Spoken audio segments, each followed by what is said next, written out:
Hey guys, welcome back to Prepping in Progress. I'm Steve and my partner is not here at the moment. She may drop in later, not really sure. So we didn't have a video up last Sabbath. And we didn't have a prep talk last week. And I've gotten some emails about, hey, you guys okay? What's going on? So I thought I'd give you a brief update as to what's going on here and have a little chat. So stay with us, or me.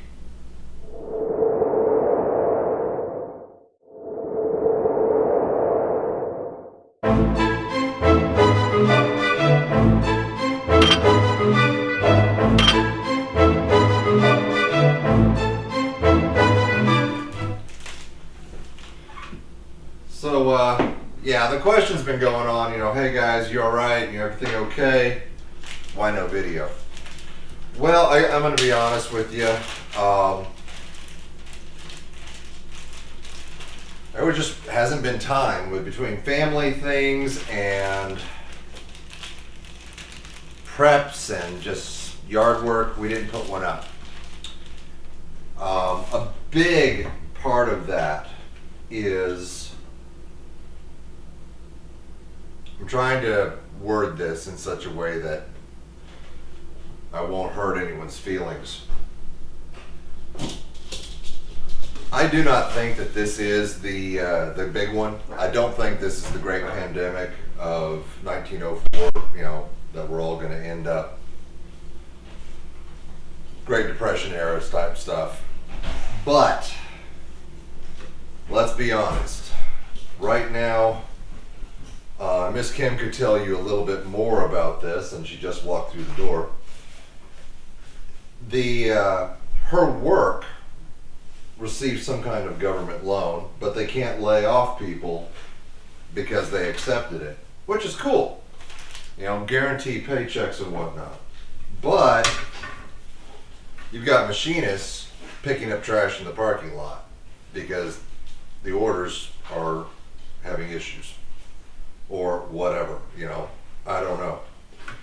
So Miss Kim has been taking the Friday overtimes when she can, and we're trying to build up just a little bit of a nest egg. So it'd be really great if y'all went over to our Teespring store and bought a couple t-shirts, spent your hard-earned money to support us getting ready for this. The times are uncertain. So yeah, we've been working pretty hard around the in-town house, as well as I made a trip up to the Homestead a couple weeks ago, and we're working on projects. My mint is doing fantabulous in its little plastic tub. We're going to be putting it into a box garden bed that Miss Kim made last year. You can go back and look at some of the older videos, and see the process we took to build that. So we're going to be transplanting that in very, very shortly. One of my kids, my wonderful son, went up there and he knew I wanted it done. He didn't, I don't think he realized that his sister had actually bid to be paid for the job. So he took cardboard up there today and laid it across the bottom. Then we're going to put some of that black garden paper down, and then put some dirt in and transplant my sage, my mint, my onion, and my garlic into that. So, and I'm getting ready to dehydrate. This is mint. I've got sage going right now. So that's the preps, the prep corner. That's what's going on here. Managed to pick up some Ouachita blackberries and get those planted. Hopefully they'll fare better than the last blackberries did. So that's where we're at. Trying to be more self-sustainable, putting in more fruit trees, more fruit bushes, and the garden's in. Might try to take you up there and get some pictures of that real quick. But yeah, we apologize for not having a video up last week. things are busy, and you guys are a very important part of our lives. We enjoy doing these, and bear with us, because whole new schedule, whole new life. It's summer. We're going to do this again, and it's going to be an adventure, because this garden is getting interesting. But I'm going to hop off of here due to movie magic and finish cooking dinner, and then we'll continue the conversation in a bit. Hi, movie magic. We're back outside, or now that we are outside. Yeah. It's kind of washed out with the sun, so you really can't see what is behind me and what I'm sitting in. But we've got our squash, we've got some eggplant going here. We've got the traditional tomatoes and whatnot. So we're just working on it. You know, guys, we try to put in a garden every year, and we try to experiment with new things every year.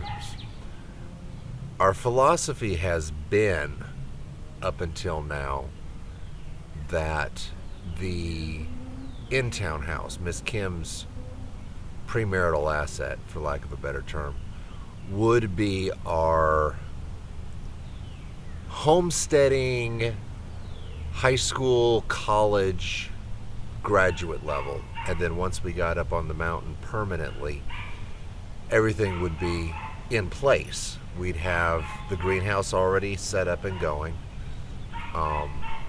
We'd have the huge garden, probably about the size of our dog pen here in town, ready to rock and roll. And we do. For the most part, we've got all of that ready to step in and go. We've got the fruit trees that have been planted there over the years already up and running. There are several springs that we've stuck a tree nearby to feed off of that natural water. This year has been kind of interesting because I tilled up a bunch of wild onions in the garden. And I don't remember planting onions last year, but apparently, put it this way, let me just try to grab a handful of dirt and shake it out. You know, you could see that I've tilled up quite a bunch of these. Self-sufficiency. You know, I keep saying I don't think this is the big one. I think this is a power grab. I think this is an interesting time. What is it that the old Chinese curse says? May you live in interesting times. I think we're there. I think we are definitely living in interesting times. I think that there are power shifts going on. There are, I don't want to say games being played, but definitely experiments being done. You know, you stop and you look at a situation where you can be 6 feet apart, but you can go to Walmart to buy food and even things that aren't necessities, but heaven help you if you go to church. We're going to get your license plate number, and we're going to, you know, make sure that, you know, we know who went to this church today. You know, there's definitely something to say about that. You know, it's interesting to watch. You have rallies going on, you know, let us go back to work, let us get back to work.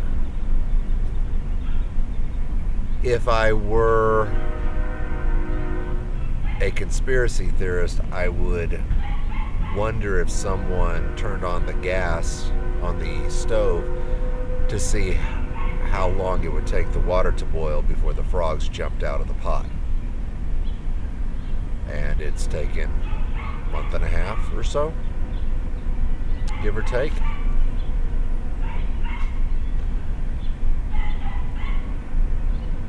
I see policies being batted around and discussed. We've talked before about how um, emergency powers acts never seem to be closed out once they're opened. They always seem to be on the books. I've said before, there's an act from the 60s, from during the Cuban Missile Crisis, that is still in effect, with presidential powers being activated. The TSA was supposed to be a temporary thing, and now they are permanent. How many of these other things are going to still be good to go?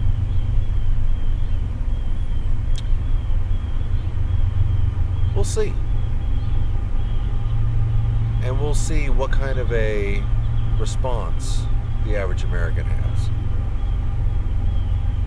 I have enjoyed watching certain Supreme Court justices and whatnot offer opinions that you cannot shut down a church, period. That's been good to see. But where am I going with this? Interesting times, Get your garden in. Get your plants in. Be nice to the ants. Guys, get off my hands. There you go. Go play. Get your garden in. Get self-sustainable as much as possible. Our goal, we're behind the curve on several things. I would love to see this piece of property become fully self-sustaining very, very soon. I don't think it'll be this year. I do think that within 2 or 3, easily it will be. I'd also hesitate to guess that within 2 or 3, when one of the children goes away to college, that'll be a lot easier too, because that's one less mouth to feed. Did I say that? He'll always be welcome back, but So anyway, I'm going to take you down and show you the bucket herb garden, and we'll talk about that for a minute. Movie magic time. So yeah, guys, real quick, this is my bucket herb garden. This is an old plastic tote tub that the lid had cracked on, and all of this right here is onion that I planted, and I need to start harvesting that soon. This right here is garlic over here, and then I've got my basil plant here, my mint,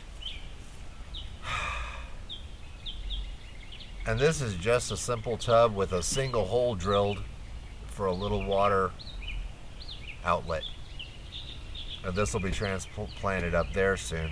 This was just a small project to see if it could happen, and you can see that the onion is taking over quickly.